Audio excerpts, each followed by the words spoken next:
السلام علیکم ګران اوریدونکو، په دې هیله چې رک روغ به یاست.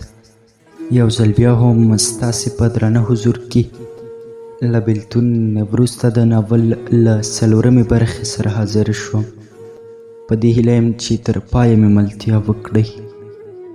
د تېرې برخې وروستي لفظونه: لل مې د کور د کارونو ترڅنګ خیاطي هم کوله، او دا کار یې د خپل پلار او ورونو سره د کور په خرچ کې د پیسو د پیدا کولو لپاره کاوه. د لل مې د جامو ګنډلو او ډیزاینولو ډیر شهرت پیدا کړ چې د ښوونځي د ملګرو او د استادانو په شمول به هر چا ورته خپلې جامې راوړلې. لل مې ته به هم یو ښه عاید ترلاسه کېده او د کور په خرچ کې به یې مصرف کاوه، مګر د پلار زړه یې د هغه دې ډول کارونو نارامه کړی و. یوه ورځ یې ورته وویل: لورې، ته دې درسونه وایې، د کور کارونه کوي او بیا د شپې ناوخته د جامو ګنډلو ته ناسته یې. زه پوهیږم چې د هر څه تا ډیره په تکلیف کوي او دا تکلیف دې ما ډیر ځوروي. ته خپل درسونه وایه، دا خیاطي پرېږده. خدای مهربانه دی، د لوږې نه هدیرې نه دي جوړې شوي. خدای د هر چا روزي رسوونکی دی. زه او ورونه خو دې یو که نه؟ للمه موسکی شوه: پلار جانه، ستا او ورونو په وجود مې 1000 بار شکر وباسم. پلاره، خیاطي زما شوق دی. زه پکې هېڅ په تکلیف نه یم، زه پکې آرامه یم. ته هسې تشویش کوي. لل مې په خپلې هوښیارۍ څه ناڅه د خپل پلار زړه ته قناعت ورکړ، خو پلار یې پوهېده چې لل مې ډېره زړه خوږې او مهربانه ده او دا د خیاطي کارونه د څه لپاره کوي. للمه په غریب او وړه کورنۍ کې رالویه شوې وه. مور او پلار یې د اولادونو په پالنه او روزنه کې ډېر زیار او کوښښ کاوه. د لل مې پلار به هره شپه خپلو اولادونو ته د پیغمبرانو، صحابو او د خپلو ملي اتلانو کیسې او داستانونه ورول. د هغوی د ژوند د هرې برخې په اړه به غږېده او د هغوی رښتینولي او صداقت به یې خپلو اولادونو ته په ډېر تاکید سره بیانولو. خپلو اولادونو ته به یې په ډېر اخلاص سره ویل چې د دنیا د مادیاتو، پیسو او بې ځایه شان او شوکت پسې مه ګرځئ، ځکه د هر څه تلونکي او ختمېدونکي دي. د خلکو زړونه له ډېرو غمونو ډک دي. د هغوی سره رښتینولي وکړئ او زړونه یې خوشحاله کړئ. تل په هر کار کې اخلاص ولرئ. ټولو د پلار خبرو او کیسو ته په ډېره ورین تندي او خلاصو غوږونو غوږ نیولی و. د پلار دې ډول پندناکو کیسو او خبرو د ټولو په زړونو، فکرونو او روحي خاص تاثیر غورځولی و. هر یو به ځان ته دا مشران او اتلان او د هغوی همت او کړنې د ځان لپاره ټارګټ ګرځولی و. نن د هفتې وروستۍ ورځ وه. لل مې او اصغر ته د جمعې ورځ ډېره سخته وه. پرته د یو او بل له لیدو به لکه د یتیمو ماشومانو غوندې هره لور ته له خولې څړه سویلي ایستل. لل مې ته به بیا د جامو ګنډلو لپاره یو ښه فرصت و. خپل پام او وخت به یې د جامو په ګنډلو تېراوه. د انګړ دروازه وډبېده. کوچني ورور یې خلاصه کړه. د لل مې تر غوږ د هیلې خوږ غږ راغی. په بیړه یې انګړ ته رامنډې کړې او لکه د وړو ماشومانو په څېر ورغاړې وته. له روغبړ وروسته کوټې ته لاړې. د لل مې وړې خور چای د ګوړې سره راوړ. هیلې ته د لل مې په څېره کې د خفګان ګونځې له ورایه ښکاره شوې. همدا چې سره یوازې شو نو هیلې ترې وپوښتل څه شوي، او که یا هم د مینې اصلي اغیز یا تاثیر اوس در باندې راښکاره شوي. لیونۍ که توتان نه خوري نو سوکان به هم خوري. د مینې کول او سر ته رسول د دریاب په څیر صبر او حوصله غواړي. د عشق دویم نوم صبر دی. زړه دې باید په صبر کولو سره عادت کړي. زه پوهیږم دا چې نن د جمعې ورځ ده او لالا دې نه دی لیدلی، نو دا د خفګان حالت دې نیولی. که داسې وکړي مخکې له غټو امتحانونو او ازموینو به سا ورکړي. لل مې په یوه سره وویل څه وکړم؟ زړه مې په خپل لاس کې نه دی، دا خفګان مې هم په اختیار کې نه دی. ما ته خو اوس پرته د هغه نه یوه لحظه تېرول هم سخت او ناشوني دي.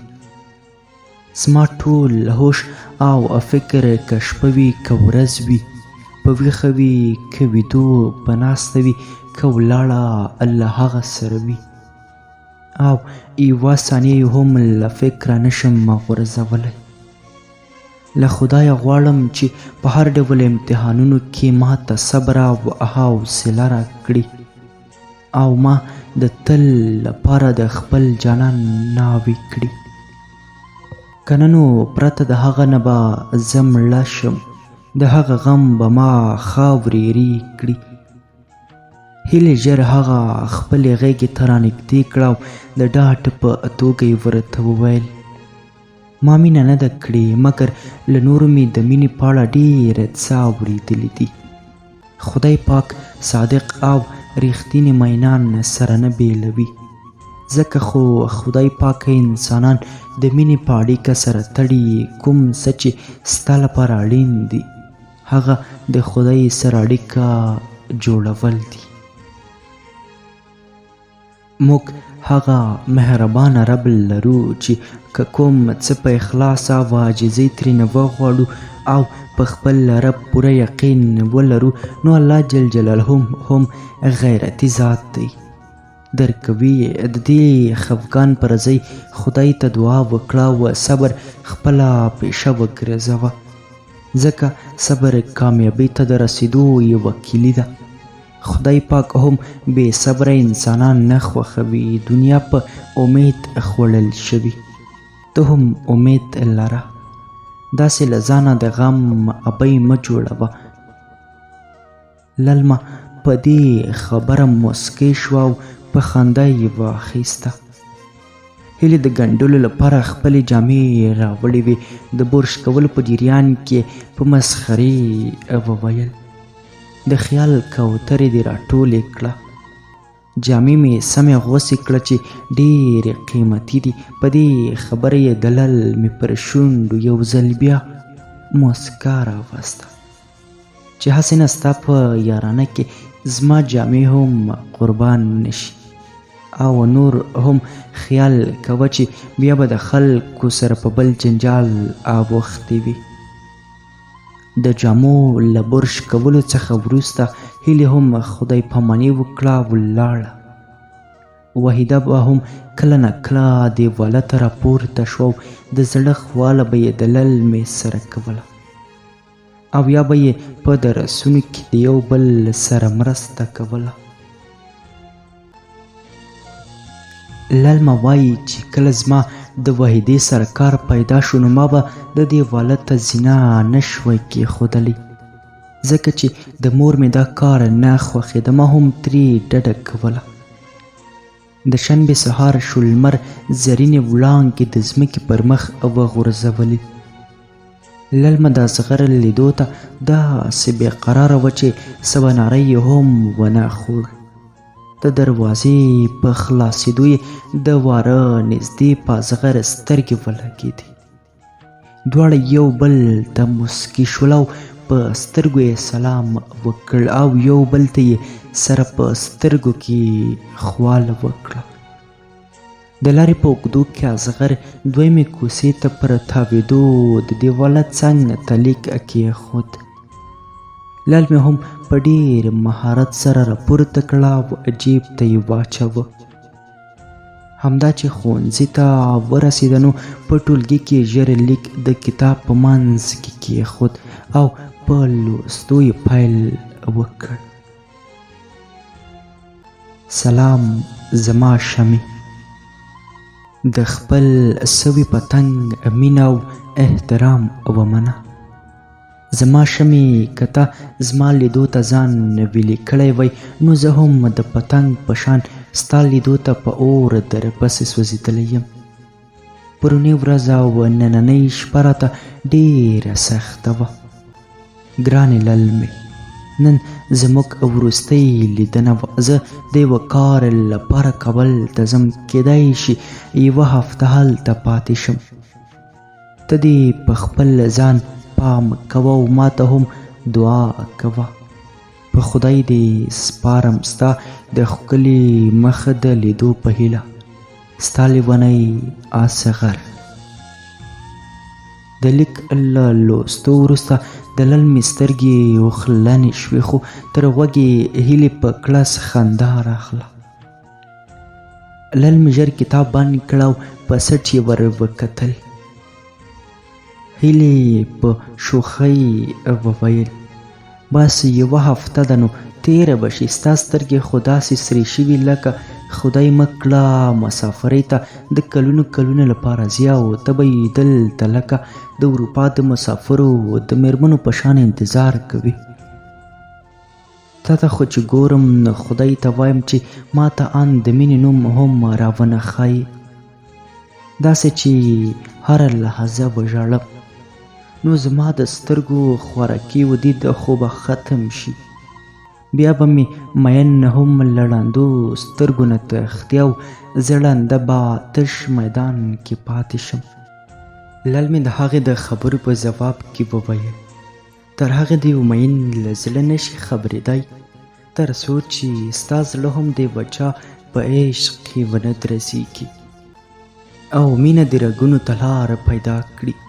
خو ته په دې کله پوهیږي عشق یو بیل مذهب، بیل قانون او بیل دنیاګۍ لري.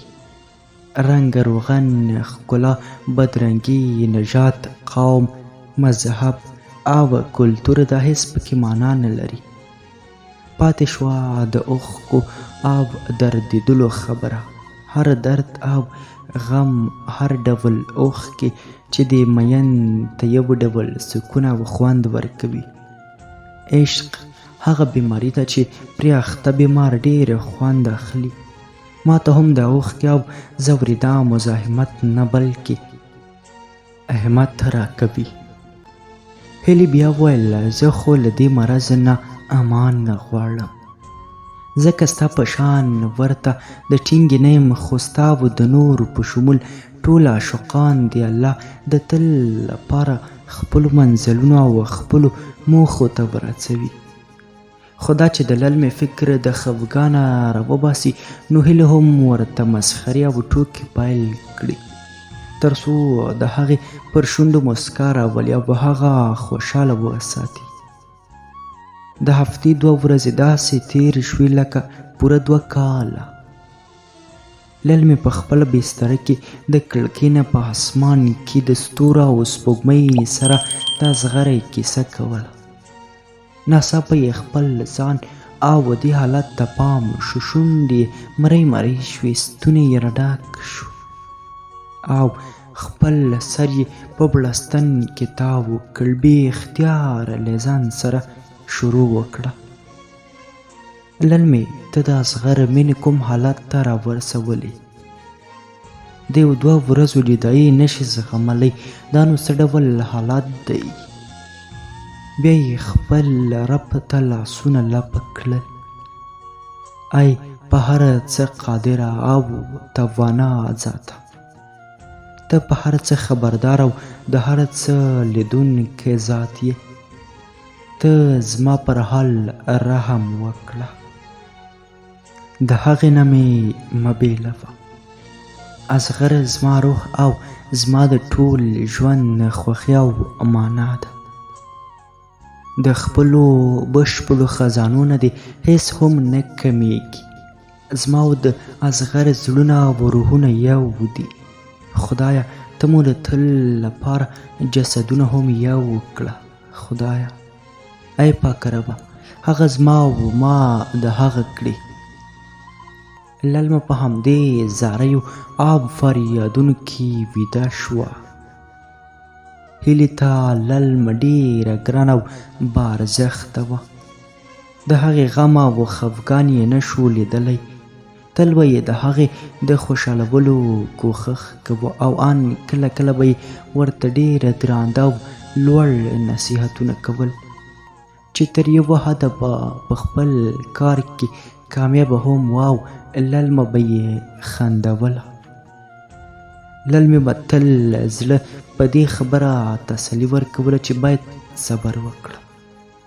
که صبر ونه کړم نو څه به وکړم، مګر وخت او زمان بدلیدونکی و. هر څه تیریږي، که ښه وي او که بد، که انسان خفه وي او که خوشحاله، خو هر څه بدلیږي. بالاخره د یوه هفته هم تیره شوه. اصغر د ملا له ځانونو سره سم حرکت وکړ او د للمې د لیدو لپاره یې موټر ډېر ګړندی ځغلاوه. هغه غوښتل تر څو د للمې د ښوونځي تر وخته خپل ځان جلال آباد ته ورسوي او خپلې تږې سترګې د للمې په لیدو خړوبې کړي. ګرانو اورېدونکو، دا به له بېلتون وروسته د ناول 4مه برخه. تر بیا او بلې برخې تاسې په پاک او مهربان رب سپارم.